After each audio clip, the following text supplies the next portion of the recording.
Welcome, Pewter Report readers, listeners, and viewers to another episode of the Pewter Report podcast. I'm Trevor Sikkema, hosting the podcast once again here. My good friends Eileen and Matt. I'm back, baby. We're hosting Pewter Report, back like we never left, back home after the PFF stuff happened. Had to come back home to the Pewter Report podcast. So how we feeling, guys? How you guys doing today? The prodigal son has returned. Eileen, I know you haven't met Trevor in person yet, but this is a huge Mr. Tampa, addition. right? Mr. Tampa? Right, Tampa Bay Trey. A huge addition to Pewter Report podcast. I am fired up. The cover 3 is coming back as well. A little bit of writing on Pewter Report, a little bit of podcasting on our YouTube channel as well. Trevor, when I got the news, I almost jumped out of my seat, and this freaking made my day. I'm so excited. Dude, we're back. We're back. All the writing, all the podcasts, the cover 3's coming back. You guys can look forward to that next Tuesday. Wow. I'm learning about this right now. I mean, I don't even know I'm almost fell out of my chair too. Well, now I'm like actually getting sad because this is actually an April Fool's joke. This is actually an April Fool's joke to you guys, and I'm actually getting really check the calendar. Really check the calendar, folks. April Fools.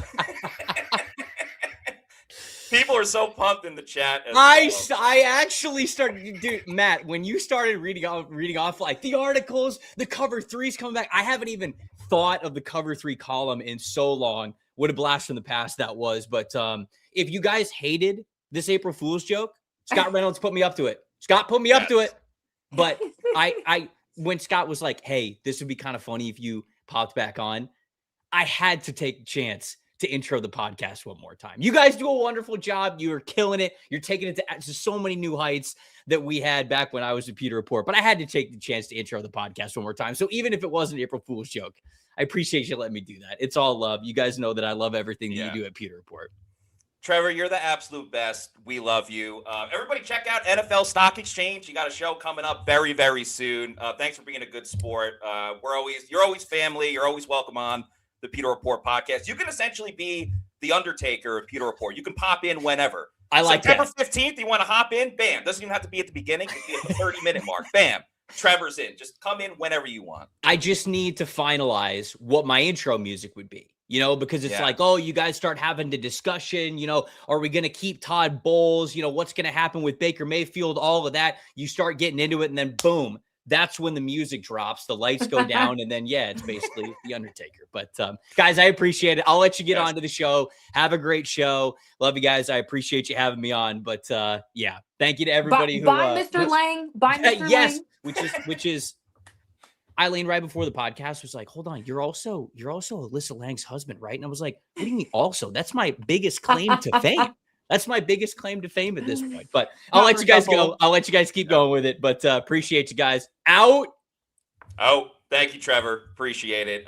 Great cameo from Trevor Sikkema. Thank you to Trevor for being a good sport. April Fools, everybody. Appreciate Eileen being a great sport as well, because you are the guest of the hour. And we kind of told you about this last second, so I didn't want you to be completely alarmed. But on today's Pewter Report podcast, we are talking about the Bucs offensive strength and weaknesses of this team. Of course, Eileen is going to be joining us. She is an anchor and sports reporter on WFLA. You can see her coming up this afternoon and evening on WFLA. She's also the host of Bucs Bonus. You've seen her as a sideline reporter over for the Bucs preseason games that go on. She's also a Division I volleyball player, fantastic player, soon going to be conquering the world of golf as well. And she represents Ravenclaw when it comes to the houses in Harry Potter. Yes, so very excited to have Eileen on. Also, another big announcement. We have a new title sponsor of the Pewter Report podcast. It is Prize Picks. So shout out to Prize Picks, the official new title sponsor of PewterReport.com and the Pewter Report podcast.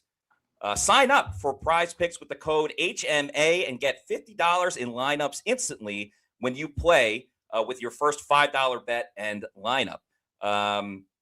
It's America's #1 sports pick application. That's Prize Picks. It's a daily fantasy sports platform and app distinctly separate from sports betting. The app is really easy to use, folks, and we're going to go through it later on in the show. You pick more or less on a few player stats to create a lineup. They have player picks where you can pick stats for individual players, whether it's points, yards, strikeouts, if it's baseball, and on and on and on. They also have team picks as well, where you pick the winner of a game. Could be baseball, which is going on right now, or the spread, or the over-under in any major game. These are available in almost every U.S. state, including Florida, California, and Texas. So there's a lot to like about Prize Picks. We're very excited to be working with them this year. And once again, sign up for Prize Picks with the code HMA and get $50 in lineups instantly when you use your first $5 play. So shout out to our friends over at Prize Picks. Eileen, thank you so much for joining the show this afternoon. We appreciate you. How's everything going? How's life? First of all, what an intro, Matt. I'm like, and the best part about that intro was the last part, the Ravenclaw. Love it. Of course. Matt and I share love for Harry Potter. But yeah, everything's good on my end. It's crazy, you know, it's like we got a little bit of everything going on with the Bucs off season. And then of course, Ray's regular season has started. And then the Bolts playoffs are about to get here in what, like 8 or 9 games. So the Rowdies, they're 3-0 right now. So we just got a lot going on, and it's obviously wonderful. Fans are excited to have you on as well. Sean Wiles says, hello, Eileen. Probably spelled it wrong. That's correct. It's Eileen, Aileen. Yes. For those, and get this. This was my great-grandmother's name. So got to get it right. You're offending the great-grandmother. Yes, you will personally be offending the family if you do not spell it right. But Eileen, you are Tampa local. You came back to WFLA. How many years has it been since you started at WFLA? It's been like, it's crazy because it's been 2.5 years, a little over 2.5 years, and it's flown by. But at the same time, it's also felt like it's been 5 years. So there's been, I mean, I've had so many amazing opportunities since I've been here, and I truly cannot put into words how cool it's been to do it. And my hometown, right? I'm from an hour north of Tampa, but I mean, we'd always come to Tampa when anything was going on, you know, volleyball tournaments, you know, to go to nice dinners or whatever. We'd always come to Tampa. And then I went to high school a little bit south of where I'm from. So a lot of my friends were from around the Tampa area. And yeah, it's crazy because, you know, going through my career, I never thought I would end up in my hometown at some point. Yeah. So to like do it is still, it's just so cool. It really is so cool to cover the teams I grew up watching as a kid. You know, you're like looking at pictures and you got like I got the bangs going on and like the lightning bolt on my shirt. And I'm like, wow, like, you know, so it's corny, but it really is a dream come true. And then getting to work with people like yourself is always wonderful as well. So yeah, dude, it's truly living the dream. Oh, luckily we brought Eileen back from Saints coverage. That's funny. Yeah, well, that's another thing. That was a big addition as well, getting you from the rival New Orleans Saints to the Tampa Bay Buccaneers. And we're going to talk about the strengths and weaknesses of the Bucs and on offense, and talk about the 2026 season. But I also want, when we have guests on that maybe haven't been on in a while, I want people to like know who the guest is and get to learn more about you and stuff like that. So if you don't already know Eileen, one, I don't know what you're doing with your life. Are you living under a rock? But I think it is cool that, you know, you are a local, as you just mentioned. Do you recall at all like the buzz around the Bucs and Tampa Bay sports then versus like once you came back 2.5 years ago? Like how much that has changed, or maybe the success of the team has really helped out with that too? No, 100%. And you know, I'm going to be honest, you know, growing up and like high school or, you know, even middle school was kind of like Bucs, you know, because they're just always losing. And it was like, okay, you know, and it was pretty rough, you know, throughout those years. So, you know, growing up, a lot of it was, let's go to a lightning game. And, you know, the last few years, especially since, you know, the Tom Brady era, winning the Super Bowl, et cetera, it's like, Bucs, like let's go to a Bucs game. Like it's there's so much more talk around the Bucs the last, you know, 6, 7 years, as opposed to, when I was in, high school. It was so long ago now that I'm thinking about it Mhm. growing up. But yeah, it's been really cool to kind of see that, and then the success they've had in recent years, and then also cover the team. I mean, it's bizarre. Like, it's so crazy to be covering the Bucs. And I got back to Tampa, moved back to Tampa from Louisiana. The comment said Saints, so I was covering the Saints before Yeah. in New Orleans and LSU and Baton Rouge. And Baker and I got here the same year. So, it was funny because when it was like his kind of contract year and then going into his third year, I'm like, oh my gosh, like I feel like we've kind of like moved through, Tampa together. And I've seen his foundation with his wife kind of grow. And Yeah. then, of course, the quote unquote quarterback battle with Kyle Trask at first, which now kind of just seems like a distant memory when you Right. even say that out loud. It's like, wait, what? There was a quarterback battle with him. And even in the documentary on it was Prime, right? The documentary Yeah. is on Raise the Prime. Yeah. flags. Um Yeah. they put the clip of, I think it was my second or third month on the job, That's right. where I was like, Baker has won the quarterback battle, he's QB1, yada yada. And that was actually my first time at FLA doing the whole breaking news thing. So it was like during training camp, hardly had any makeup on, hair was sweaty in a ponytail, and they're like, Yeah. we need you to go live right now. Like, bring it up. Like, here we go live right now. And I'm like, wait, what? Like, I'm not prepared. I don't have makeup on. So that was just like the craziest thing. And yeah, it's just been really cool to kind of see how the team has grown since I've been here, and even since I was a kid, being a fan. And then of course since Baker's got here. So, and then of course now he's like, what, a dad of two? It's Soon to be. bizarre. Yeah. Yeah, soon to Soon be to dad of be. two. Yeah, it's so funny that you bring that up, that like you ended up being in the documentary and you didn't know it. You legitimately never know No. what you tweet out, what video Yes. that you put out that's going to end up being like captured somewhere else. For Yes. example, Baker just did the pro-am at the Valspar the other day, Mm-hmm. and he got asked a question about who's like the worst golfer, and he mentioned Graham Barton. The PGA took a tweet of mine from when Graham Barton got drafted. I remember we were having a conversation with him. He was talking about like how bad his golf game is, and I'm a Yeah. golf fan. I thought it would be funny that like what he said, because he said like if I even got to 100, I'd shed a tear. And the PGA ended up using that. It's like this is a tweet that's almost 2 years old. I never thought that they would Yeah. to get around to it. But since you've been covering the Bucs, a lot of stories come in with it, a lot of interesting ones.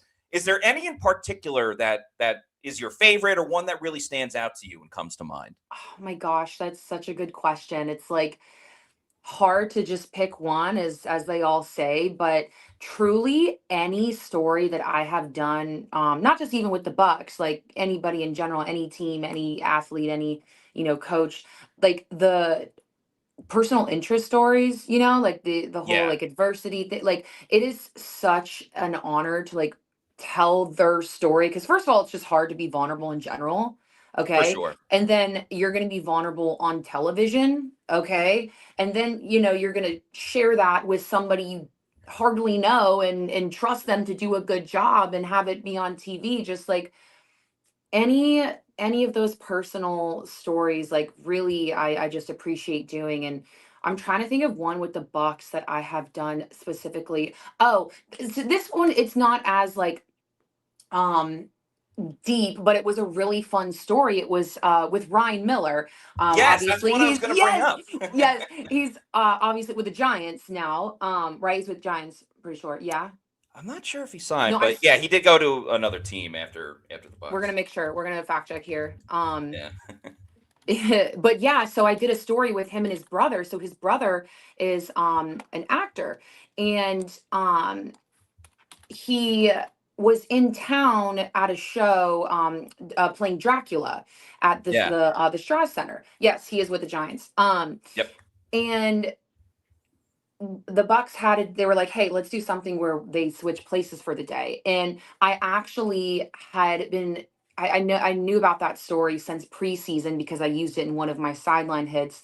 But then when the play was actually happening, I was able to follow both of them the entire day. And oh my goodness, his brother has the best personality. And he was so funny doing all the drills, catching the ball. And he was just like so like theatrical and he's totally opposite of Ryan. Ryan's a little bit Yeah. quieter and mellow, and it was really cool to see them switch places. But Ryan totally embraced the whole like Dracula deal. Like he went up there and was like like throwing his coat Yeah. around, and yeah, it was a really cool story to do. I remember cracking up when it got to the part where Ryan was doing his brother's part and he was like, move your back like this. And he was like giving him all these Yes. directions. And then and then he ended up doing it. But another cool part of your job, you're the host of Bucs Bonus, which you can see after Bucs games, along with everything you do at WFLA and sports reporting and anchoring and stuff like you will be tonight. But you get to have a lot of one-on-one interviews with Todd Bowles, which I think is awesome. It's super important as well because we get Todd up at the podium and during press conferences and stuff like that. But that's more of a group setting.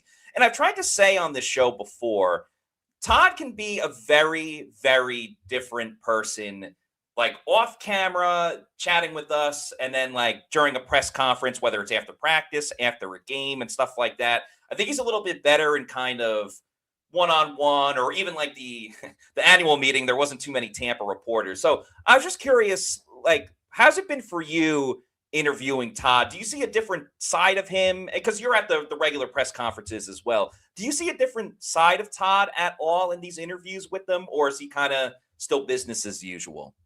Yeah, I would definitely say he's, got a different side to him. It's funny, him and I probably have that in common when it comes to like being better one-on-one as opposed to like the press conference. And Yeah. I know you can attest to that too. It's like when we're in these press conferences, there's so many people, everyone's asking like a ton of random questions, and Mhm. it's hard to kind of, I guess be a little loose. And when we have these one-on-ones, like when you guys do with players and coaches on your show, you could tell, people like open up a little bit. And definitely he's actually really funny and Yeah. a little goofy.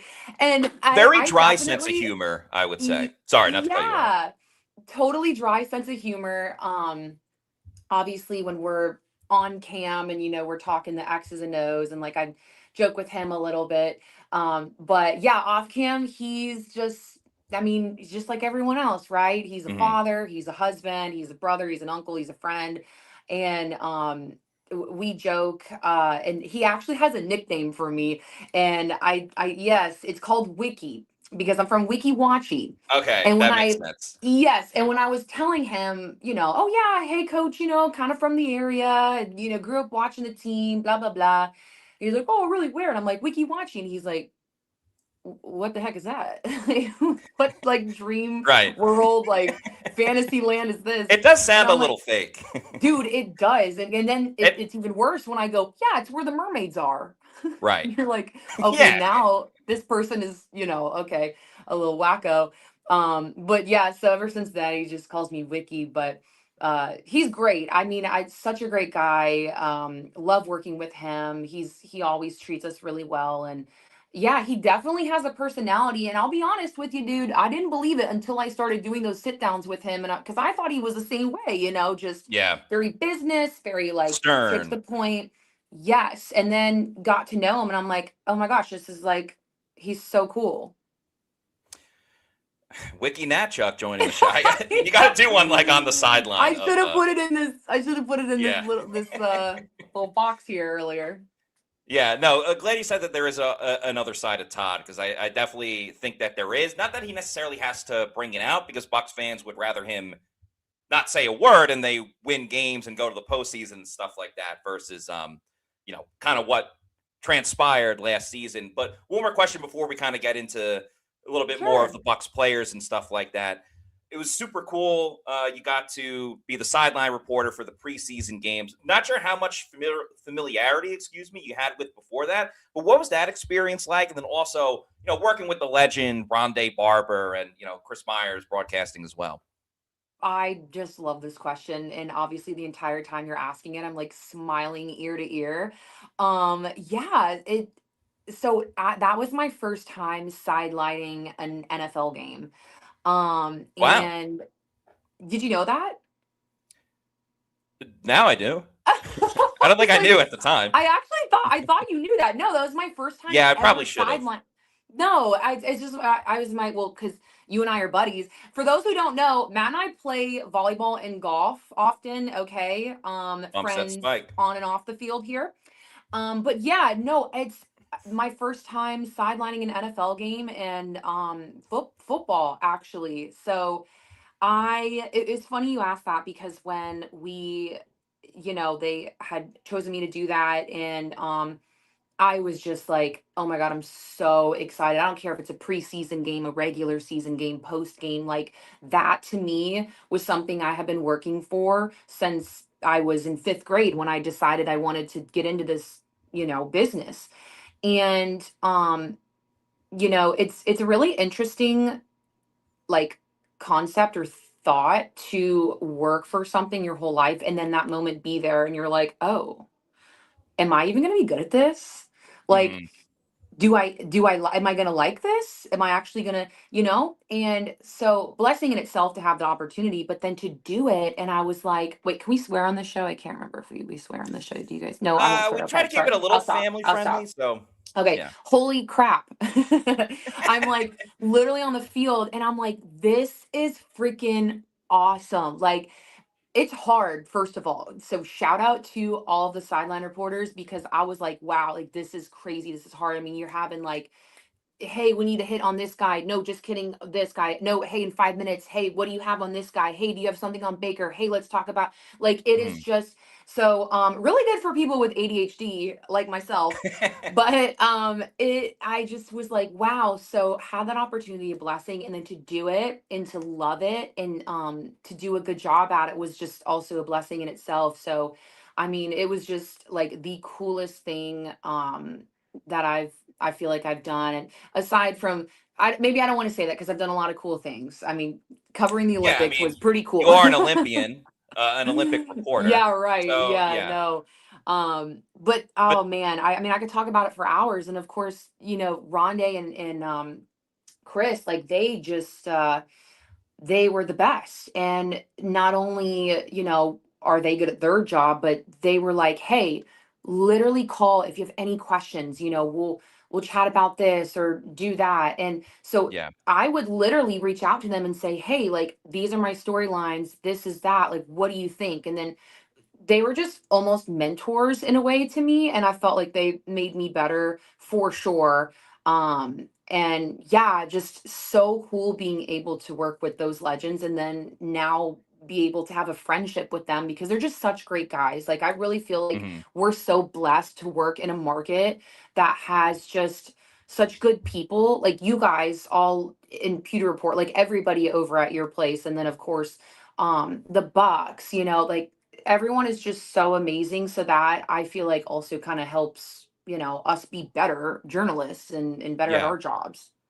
Definitely super grateful. I agree. Like it's a lot of awesome people in Tampa media, which I don't think that's the case in other places. I'm not trying to It's not. It's downplay not. other media markets, but for sure, I think that's fantastic. You're doing what you love and living the dream. But let's talk Yeah. about this Tampa Bay Buccaneers offense and what's ahead for the 2026 season. It's interesting, right? Because the Bucs go 8-9, but it was mostly the defense that was the culprit for why they lost so many games, especially down the stretch. But at the same time, the offense had a down year considering what they were with Liam Cohen the season before in 2024. Not too many new additions to the offense. They re-signed Kate Otten. They did sign Kenneth Gainwell to be the backup behind Bucky Irving, who you see on the screen right there. So, and with the understanding that the draft is a couple of weeks away and very excited about that, Eileen, let me ask you, what do you think right now is the biggest strength of the Bucs offense? Dude, is it crazy? Okay, first of all, I love the addition of Kenneth Gainwell. Like, absolutely Yeah. love that addition. And I think him and Bucky are gonna do great. And Coach said obviously Bucky's the starter. He's gonna be 1A and then Kenneth 1B. And listening to Kenneth in his press conference, I mean, you were there, you were listening. It was just like you almost felt more confident in the running back room when hearing from him, like Mhm. he is all business. He's good at what he does. He seems like a good teammate. So I'm really excited about that. But I don't know, maybe a tie between that and then is it crazy to see say the receivers, Matt? Because it's like, yes, Mike Evans left, but look, you have Chris Godwin Jr., you have J Mac, Yeah. you have Emeka Ibuka, like you have all these guys, and I don't know. I still have a lot of I guess Believe. good thoughts with them. Yeah. Is that crazy to say that? No, I don't think you're wrong at all to be optimistic about the Bucks wide I'm receivers, not going to say the especially. offensive line, I'll tell you that. Okay, what may Not I right. ask Well, why? only Because only I because would probably say the O yes. line. Well, only because it's like I'm so scared they're like how healthy are they going to be? Right? Yeah. Like I could say the offensive line, but I'm almost like I hate to be cynical, but if what are the odds, there's an injury the first like few weeks, then like I don't know. No, for sure. That's fair because like Cody Mauk is coming off of a Yes. serious injury, and we'll see how Yes. he is. And Tristan had some injuries last year, so did Luke Gedeke. I just think Yeah. when fully healthy, this is a Yes. top 5 unit in the Yes. league, and especially when you have your anchors, Tristan Wirfs at left tackle. Actually, I'm pointing to my left, but now that I look at like since it mirrors, it looks like I'm going to my right. So but and then Luke Gedeke as your right tackle. I think when fully healthy, they can ride this unit to getting back to kind of 30 points per game. But the I injuries yes. are Yes. huge.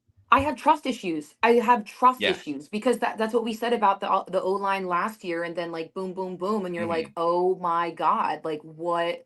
Whereas like the receivers, they're coming into this offseason fully healthy. Whereas, like you said, some of the guys are Yes. coming off of injuries. So I just have a little bit of some like trust issues, but I totally agree. If this O line is fully healthy and we can, I say we, and they can stay healthy, then yes, yes. But as of right now, as of today, with what we have and where people are at with injuries, who would you say? Right? I mean, who would you say? Would you I still to be say the honest, O I line? so I would just because like you have everyone healthy except for Cody Mauk. So really your question is can Cody Mauk, not you specifically, but just in general, Bucks Yeah. fans, like the question would be, can Cody Mauk kind of come back to the player that he was? Because he's a dude that can get to the second That's true. level, get after the linebackers, and just maul people. And he's huge for the Yes. running game and the overall like athleticism. Like the athleticism of the offensive line is one of the best things about this team. I mean, look at Yes. this guy. He's starting left tackle, catching touchdowns. And Yes, recording. He scored a touchdown before a tight end scored a touchdown. But I love dude. when they get Tristan Wirfs in motion and they pull him to the right side. I mean, Sean Tucker, one of his 10,000 touchdowns that he had against the Buffalo Bills, a lot of it was Tristan Wirfs pulling. So I just think if they get back to a little bit more of the gap scheme that they had instead of zone scheme, work on the Yeah. counters and stuff like that that they had, I think my answer would still be offensive line. But you're not wrong with wide receiver because, and everyone looks at, okay, Mike Evans left. How are you going to pick up the slack? Right, And the right. answer Let's is talk it's about not it. going to be one person. It's going Correct. to be a little bit of a Emeka Ibuka. It's going to be Bucky Irving as well. But I also think the X factor in all of this, two things. Chris Godwin Jr., fully healthy going into Yes. this training camp. He did not have that First the time in last a 2 long years. time. Yes, first time in a long time, absolutely. And I think Jalen McMillan, we're all sleeping on Jalen McMillan. Yes. What happened to him last year? You and I were in Pittsburgh for it. It Oh my was gosh. awful. I mean, it was one of those Sick. It was things like, sickening. the record stops and you're like, oh my God, like you're not even thinking about, is he okay? Like what's his quality of life essentially when you land on his neck?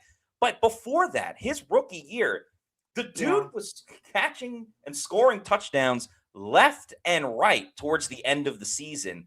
And I think we saw that when he came back, had a pretty good first game against the Falcons, all things considered. Had a 100-yard game against, I believe it was Miami, but was able to look like himself at the end of the season. If he gets back to what he was doing towards the end as a rookie, I think that just takes this entire wide receiver room to another level.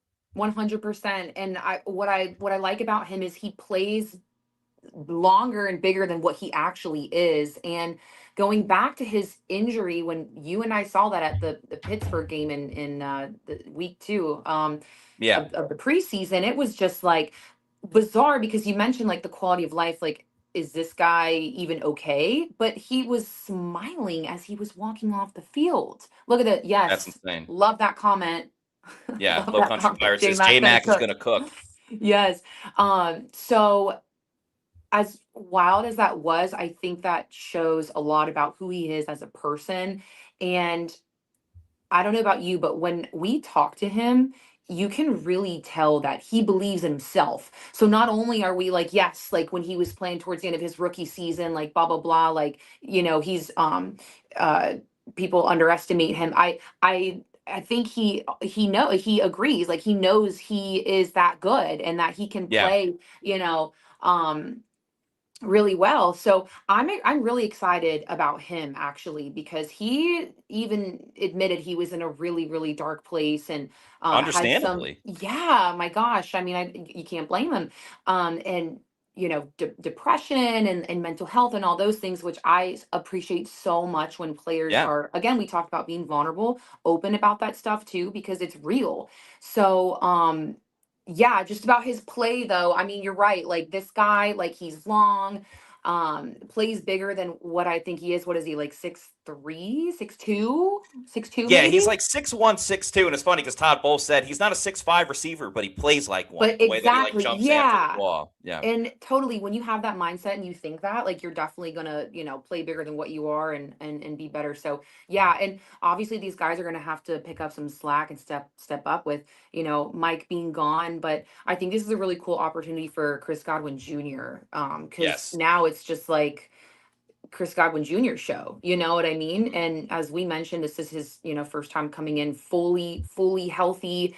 He obviously, a husband, a father, he's got his family behind him. He was actually a guest on the She Is Football Yes, panel that's right. You were at that. Yeah, which love that event. That was the second year I was a moderator, and don't get me started on that event. Just it's like the best thing ever. And Darcy Glazer, I mean, she is just like, I absolutely adore her. I told her, I was like, you guys just have completely outdone yourselves with this event, and just tons of, like, hundreds of women connecting with each other, and gals in college coming up to me being like, I want to do what you want to do. How do I? It's just great. Anyways, so Chris Godwin Jr. was there talking to Aaron Andrews, and I think he was perfect for that event too, and just kind of talking about what he's been doing in the off season and training, and having his son there. And I'm just really excited for him. This is year 10. This is insane.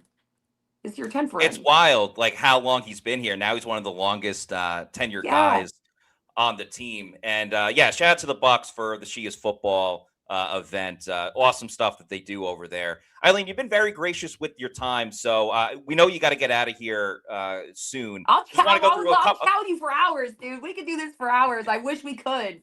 That we could. Can we just do a couple like quick, almost somewhat Yes, rapid I got fire time. I got type time. things? Let's do it. Okay, cool. First one. What's more important to the Bucs' success this upcoming season? A healthy offensive line, which we talked about a little bit, or a healthy Bucky Irving? I gotta say O-line. Healthy O-line, because like I said, Matt, I got trust issues, so I need that healthy O-line. Like you said, they're top of the league, when they're all good. And then I have so much faith in Kenneth Gainwell, which is why I'm also picking the O-line over a healthy Bucky Irving. But I'll tell you, when Bucky is healthy, man, that he is scary. Like, he is so scary good. He's gonna have a really a good career in the NFL. That was another thing I want to bring up, is that I don't think since Mike Allstott has a player been able to kind of ravage the fans the way that Bucky Irving has. When people going, Bucky. Yeah. You've been in Raymond James Stadium. A lot of the times I'm doing the Pewter Game Day show, so I'm here watching it, so I don't hear the audio. But can you just kind of explain the frenzy that it is when Bucky gets going and the fans just go absolutely insane with it? Electricity, dude. It's absolutely electric. And like you said, it's been a while since we've had a running back like that. And he loves it too. Like I think Yeah, he feeds off of it. And hearing the echoing and seeing people and their faces and like just watching it all happen in real time like is the true definition of electricity. Like it's the coolest thing. And the whole stadium gets into it too. Like you said, it's not just like a portion of the stadium. It is like the whole bowl that just yeah, echoes. So um in terms of like momentum and chemistry, like would absolutely love like if that's such a like hard question because for it's like sure. I'm like, oh my gosh, well, if I pick this one, then the O line, an underrated position. So it's not like the whole stadium's chanting O line, like because when you have Yeah, when I guess you I could go Tristan, yeah, but I hear Tristan. you. Yeah, Yeah, because dude, like like in sports, like whether you like it or not, like that momentum actually, like that energy actually works and like can shift the momentum of a game. So Ducky, yes, remember yeah, Ducky when the Ducky. duck came on the Of field. course. Yeah, people were like making paintings of that in Yeah. that moment and stuff like that. So it's What incredible. would you say? I think the offensive line, I think you made a great point with like if Bucky gets hurt, Kenneth Gainwell is an upgrade over Rashad White. So and like even Sean Yes. Tucker, we've seen him be RB1 and Yes. still be fine. I think the running back position is super important, but as we've seen, like winning in the trenches is other than having a great quarterback, winning in the trenches is paramount to be successful in this league. But let's move on to Baker Mayfield. Have we seen the best of Baker Mayfield yet, Eileen, or is the best coming this upcoming season? I think there's a couple things to factor in. No Mike Evans this year, but we talked a lot about the receivers. And Zach Robinson coming in as offensive coordinator comes from the Sean McVay tree, very similar to Liam Cohen. What are your thoughts on Baker going into this year? I think he's going to work well with Zach Robinson. I do. I think those two are going to agree on a lot of things. I feel like they have similar mindsets, the similar pasts and whatever, work together, blah, blah, blah. But um, I think he might struggle a little bit, which I'm excited that the Bucks have the off season to work on this without Yes, Mike, like we saw Mike for was sure. his go-to and the chemistry between those two on the field was something really special. And obviously Mike is who he is. And I think we saw a lot of balls being overthrown when Mike wasn't in the game. And it's like, oh, that's something Mike would catch. So I think Baker's going to have to maybe, adjust some things to be able to cater to the other receivers. But if that can click and if that can work, then I do think we'll see an even better Baker Mayfield. If that can work, if he can make those Yeah. adjustments. Better Mayfield, just like the commercial says. A couple of fan comments. Hey, they did the marketing, but yeah, better Mayfield. The Bucs fans would love to have that. Two fan comments, quick, and then Eileen, we will get you Sure. out of here because you got your own job to do, and I've taken up enough of your time. The No, I'm Delaney, having thank you for fun. the good, glad. The Delaney says thank you. Oh, sorry, I say thank you for the $9.99 super chat. The Delaney says this episode will be highly viewed because of Eileen. Question for Eileen: what are your thoughts on Todd Bowles still being the Bucs head coach? Since you did a show with him, time for a change? Question mark.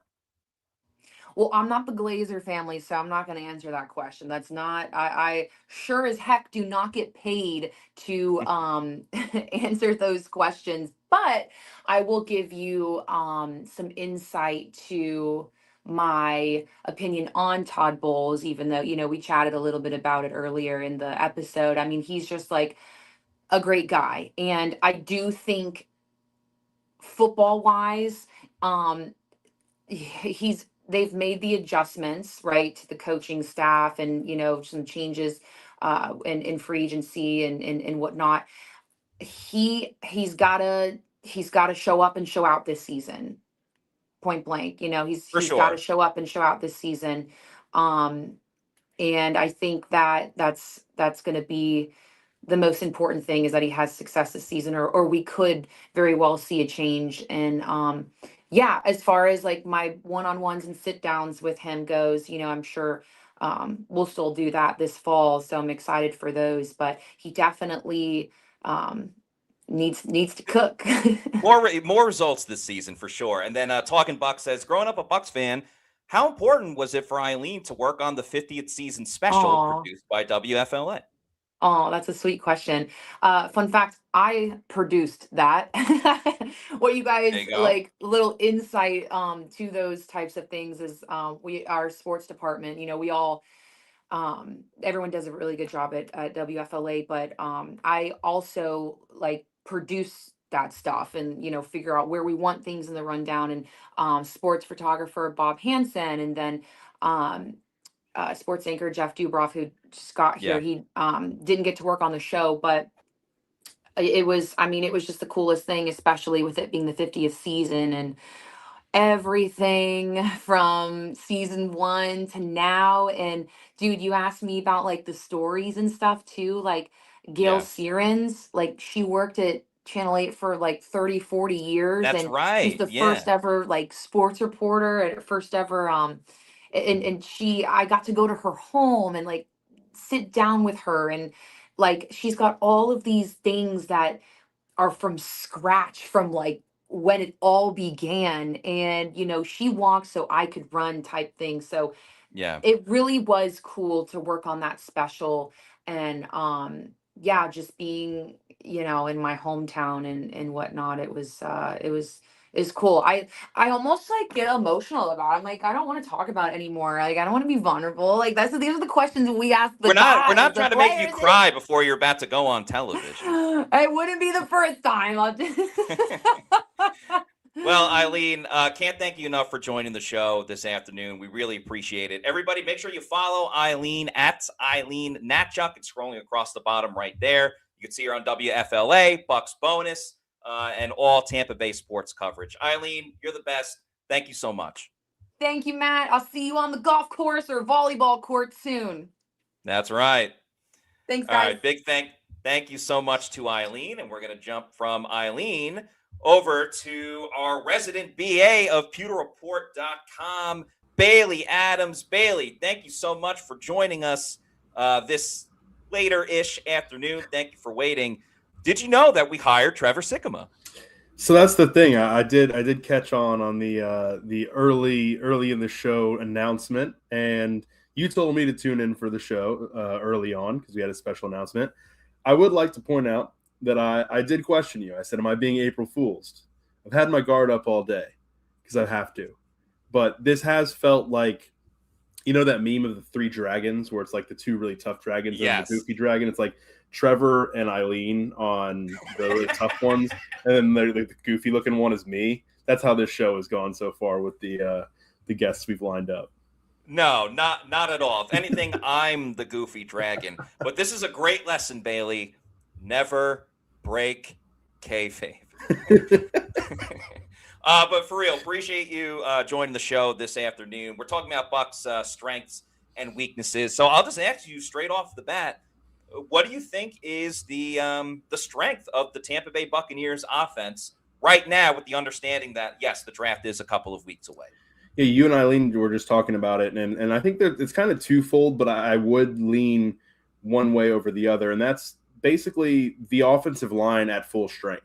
I think when they're all healthy, this offensive line is one of the best, if not the best, in all of football.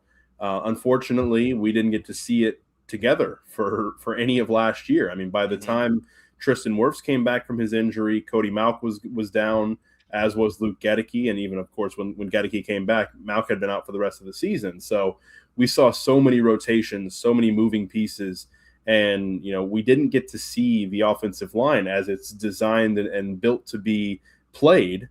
And it really affected the Bucs offense. I think the productivity of Baker Mayfield, I think the productivity of the running backs, and just in general, the offense was really hurt, especially on the interior of the offensive line.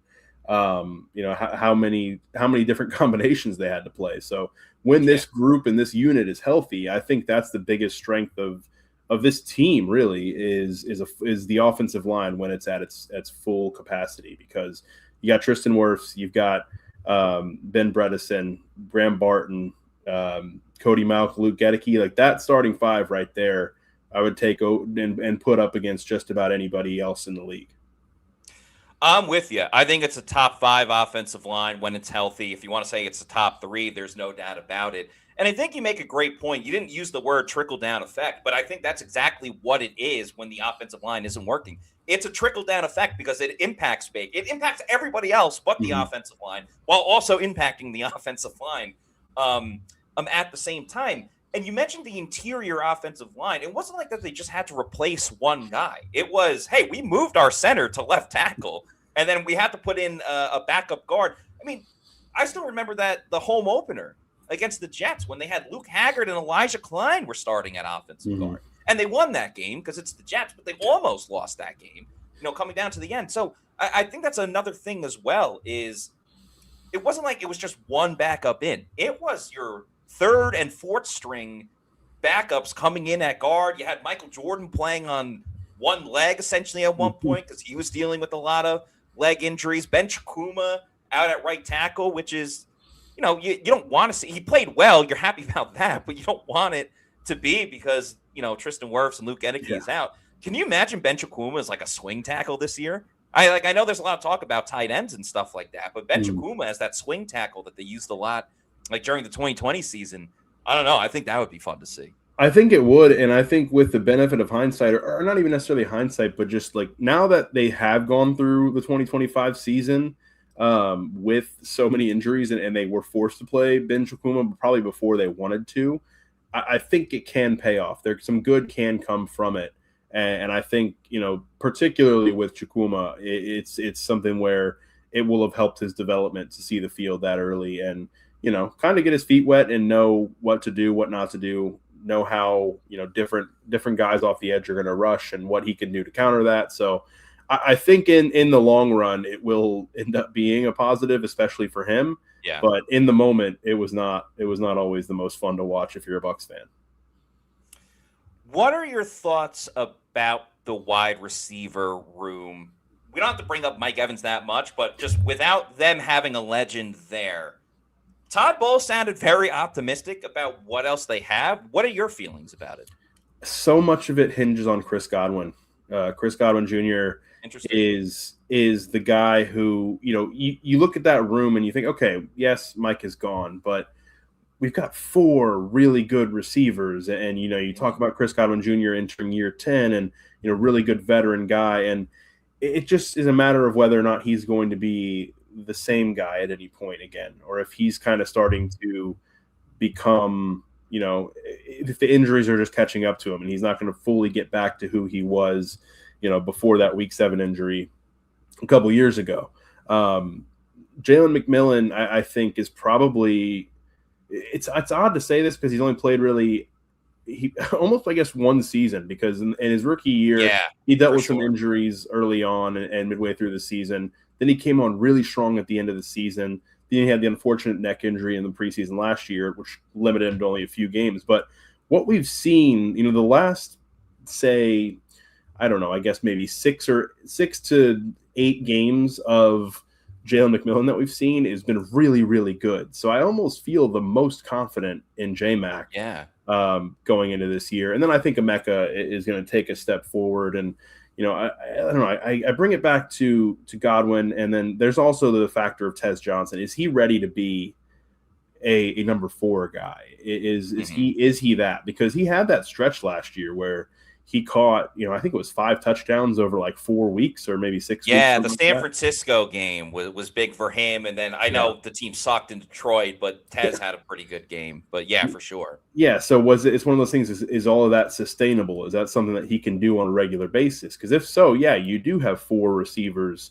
that you can feel like you can count on. But if he's not quite, ready for that, if he's more of a 5th or 6th guy, and if Godwin isn't the Chris Godwin Jr. that we know, you're suddenly feeling a little bit more limited than I think everybody kind of feels. Because, you look at the names and you're really excited. You can say, okay, yeah, they can survive without Mike Evans. But there are some ifs there. Because they have survived before. Yeah. They've seen what it looks like without Mike Evans. hate to get negative, but the show is strength and weaknesses. What would you say is a top or one of the weaknesses of the Bucs offense going into 2026?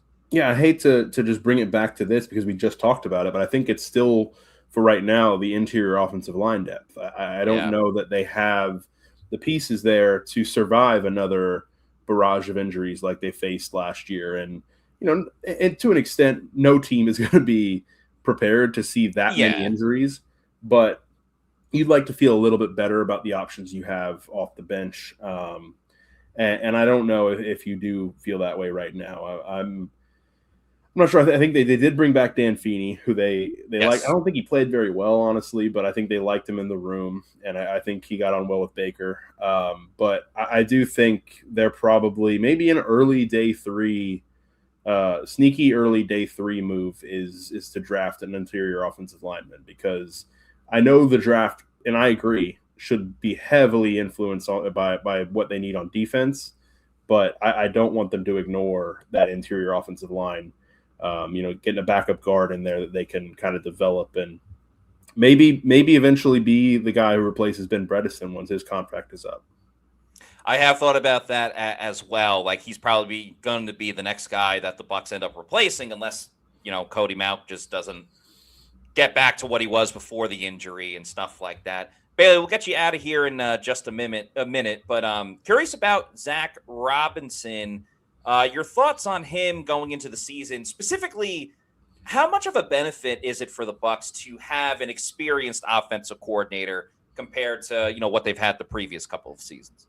I think there's certainly a benefit to it. I don't want to downplay that, but I also don't want to get too carried away with the narrative about Todd Bowles being able to spend all this time on defense and, get to, I don't know. I don't really want to give Todd that excuse if that's, I know that sounds a little harsh, but right. I think it's one of those things that we didn't talk too much about back then when it was happening, when he was spending time with, the younger, the inexperienced offensive coordinators.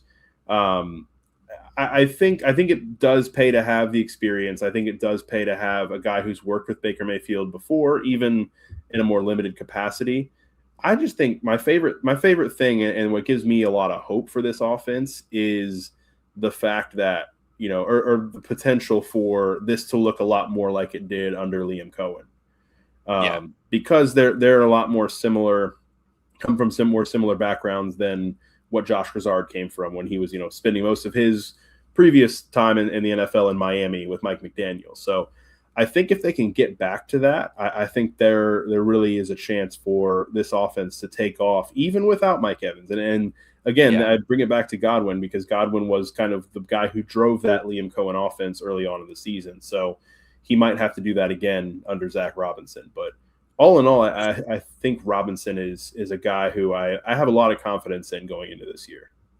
Yeah, I don't think it'll be anything like what he was in Atlanta. It's completely different personnel. Yeah. And I think you're right, honing in on Chris Godwin Jr. If he looks anything like he did, and I get it, it's years later, but anything like he did in 2021, 2022, or like you said, what he was with Liam Cohen before that injury, I mean, then you're completely fine with where you are. But Bailey, thank you so much for joining this afternoon. Always love having you on the show, our resident BA. Everyone, check out the Pegasus podcast and subscribe to Pegasus podcast, and make sure you follow Bailey at Bailey J. Adams 22. So thank you, Bailey. Appreciate it.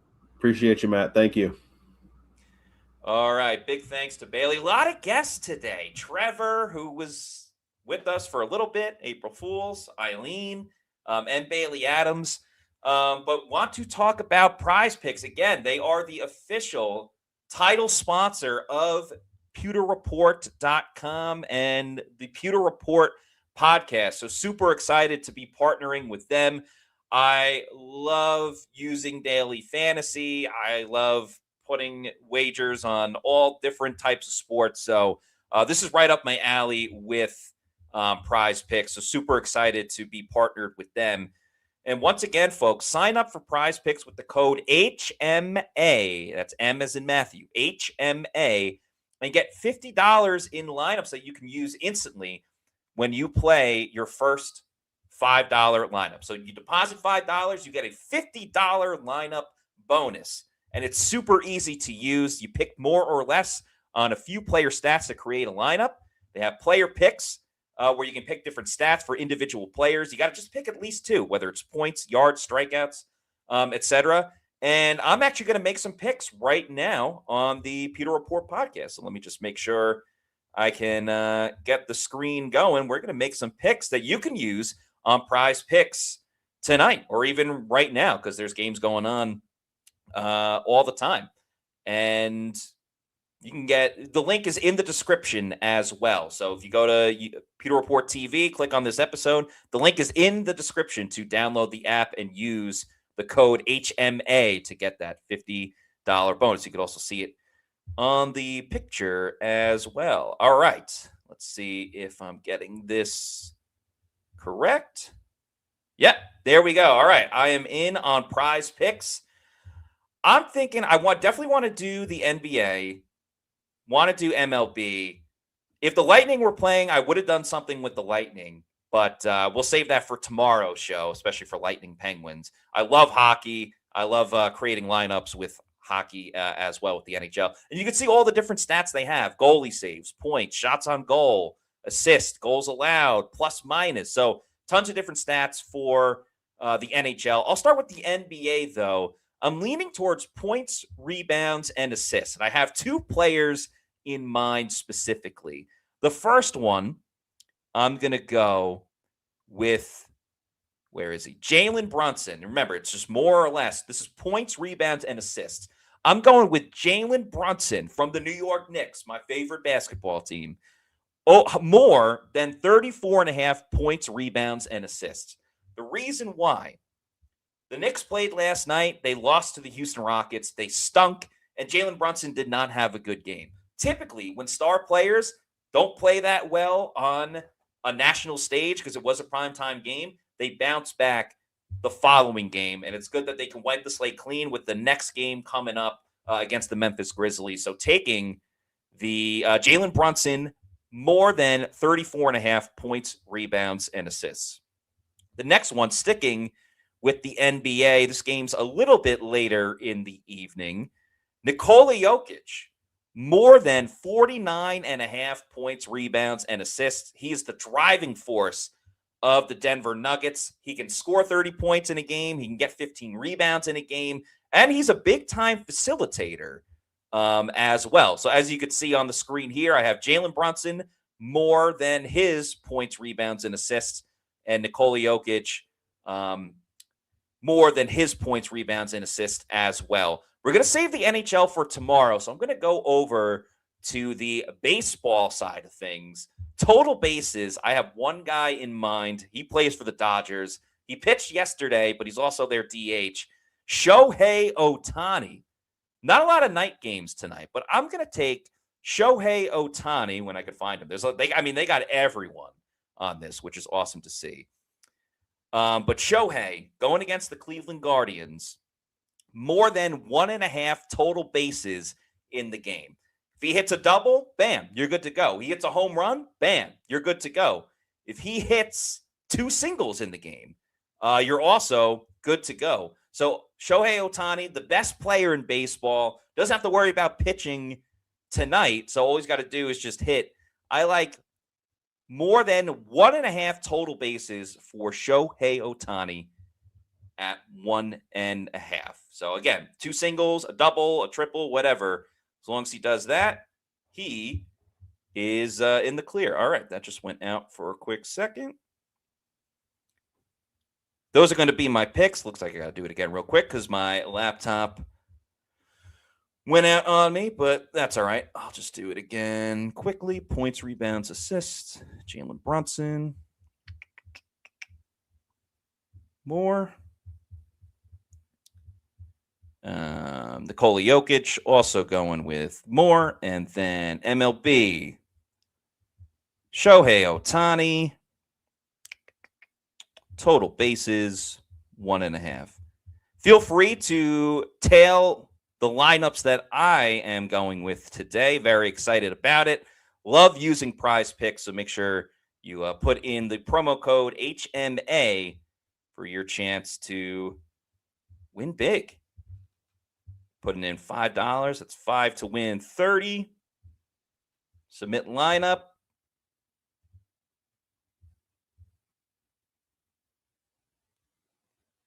And we are good to go. Bada bing, bada boom. That's my lineup this afternoon and evening. So hopefully you tail with me. So big thanks to Prize Picks for being the title sponsor of the Pewter Report podcast. As Steinbauer Sports says, Joker is dominant. And again, sign up for Prize Picks. Use the code HMA and get $50 in lineup money once you do a $5 deposit. Play $5, get $50 instantly. It's been a fun show talking about the Bucs offense, their strengths and weaknesses. Got to a couple comments as well. Saw another super chat in there. T-Level, thank you for the $5 super chat. We appreciate it. Says, I want O-lineman, receptions, pony package, and Vea fullback. Hell, maybe all three. There's nothing I loved more than when Vita Vea lined up at fullback for the Bucs. He's a little bit older in age now, and he is in a contract year, so I don't know if he's necessarily going to line up at that position specifically. I think he's just going to stick to defense that time around. I'm all for the pony package, and I think the Bucs have three very, very capable running backs as well. You want to do it with Bucky Irving and Kenneth Gainwell? Be my guest. You want to do it with Kenneth Gainwell and Sean Tucker? That's awesome too. I think there's definitely an opportunity for that. And now the playbook's open even more since Tristan Wirfs scored a touchdown in Tampa Bay. I'm not saying they're going to do it every single time because teams, they will catch on to it. You know, it's a copycat league. That's why you have film and tape and all of these different stuff.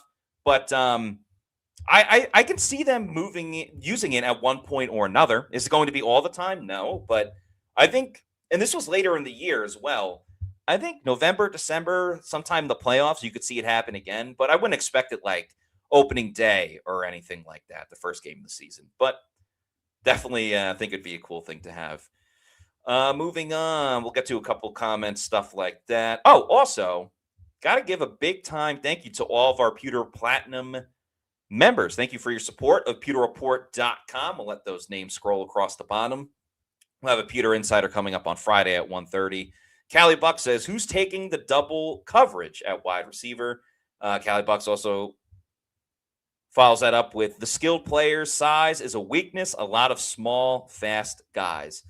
So in terms of who's taking the double coverage, I think it's actually going to start with Chris Godwin Jr.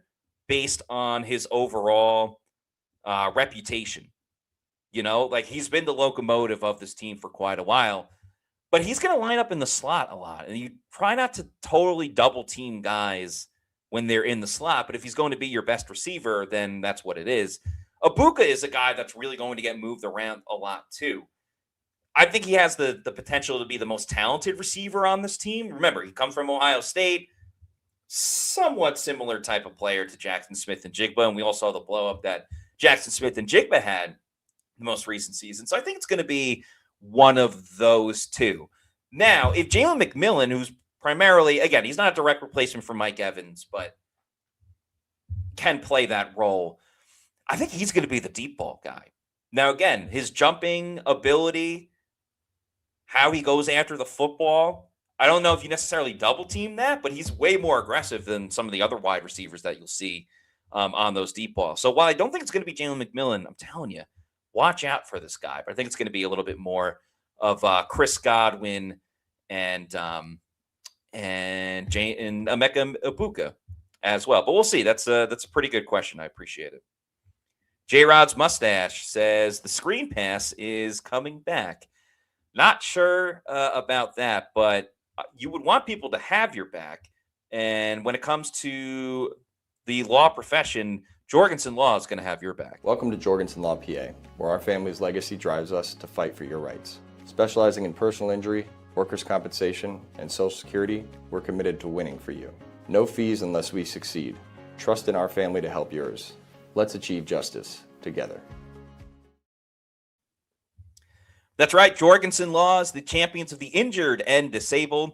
You can give them a call at 727-347-7733. That's 727-347-7733. They are the champions of the injured and disabled. You can get a free case evaluation when you talk with Jorgensen Law, and they're so confident in their abilities. They're not having any fees until they win your case. So you're not going to find a better deal than that. Shout out to our friends over at Jorgensen Law. And also a big time shout out to our friends at Brier Grieves Insurance. Are you in need of car insurance? If you are, there's nobody better to work with than Brier Grieves Insurance. Let them do the legwork for you. They will go and search and find the best insurance companies with the best prices for you and your specific situation. So they obviously specialize in car insurance, but they also can help with homeowners, flood, boaters, and business insurance as well. Go to BrierGrievesInsurance.com, or you can give them a call at 813-876-4166. That's 813-876-4166. All right, before we close out the show, and again, big thanks to Prize Picks, the new title sponsor of PewterReport.com and Pewter Report TV, the Pewter Report podcast. They'll be sponsoring Pewter Picks and Props, which I believe I'm going to start making some more videos for, obviously, football when football season gets here, but in the off season, definitely playoffs in the NHL, doing that. Baseball will be making some picks and stuff. So be on the lookout for some more Pewter Picks and Props stuff as well if you want to build lineups with me. Very much looking forward to that. But yeah, if there's any other comments people want to get to, I'm happy to answer a couple other things. I'll go through the chat in just a little bit. Yeah, a lot of conversation about the overall size of Tampa Bay, but wide receiver. I go back to what Bull said the other day at the NFL annual meeting of like, it's an anomaly that you have 6'5" players.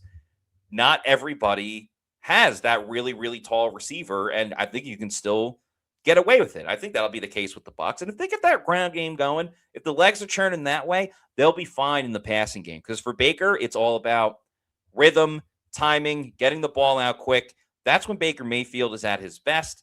And I think that will be ideal for Tampa Bay and everything that they want to do this season. Saw some people talking about Grant Barden as well. They don't want him at center. Listen, I get it. I'm with it as well. But it's just, it's not how they want to go about it. Now, if they draft an offensive lineman in the second round or something like that, maybe that's on the table. I just don't really foresee that happening, unfortunately. We'll see. I like Grant Barden. I think he's better at guard. I think he could kind of be the replacement for Ben Bredesen if we're being honest, but we'll cross that bridge when we get to it. By the way, we're not done with Pewter Report podcast. We have another show coming up tomorrow. I'm sure you can guess what it's on. If yesterday we talked about the offensive strengths and weaknesses of the team, or that's what we talked about today, tomorrow we're going to talk about the strengths and weaknesses on the defensive side. Adam Slavon will be joining me. We'll have that going on tomorrow at 4 o'clock. And then later in Thursday evening, excuse me, we're going to have another live Bucs mock draft show with SR and Josh Capo returning to the show. So that's going to be around 8 o'clock, I believe, is when the next mock draft show comes out tomorrow, Thursday at 8 o'clock. We have the Bucs defense strength and weaknesses at 4 o'clock tomorrow, followed by the draft show coming up at 8 o'clock. So stay on the lookout for that as well. We'll have our Pewter Insider. We'll have our Pewter Insider coming up on Friday at 1:30, our bonus show for our Pewter Platinum and Premier members. This has been a fun show. April Fools to everybody. Hopefully you're enjoying the rest of your day. Big thanks to everyone that came on today. 3 guests. So if you're not already doing so, please make sure you follow us on all of our social media on X, Facebook, and Instagram. We're at Pewter Report, and our YouTube channel is Pewter Report TV. Please like and subscribe. Leave a comment on this video as well. What you think, leave a comment. What you think are the strengths and the weaknesses of Tampa Bay's offense. Would love to see everybody's opinions and thoughts on that specific topic. We're back at it again tomorrow at 4 and then at 8 o'clock as well. So until then, for Trevor Sikkema, for Eileen Hnatiuk, For Bailey Adams, I'm Matt Matera saying thanks everyone for watching. Get those prize picks in, and we'll see you soon for another edition of the Pewter Report podcast.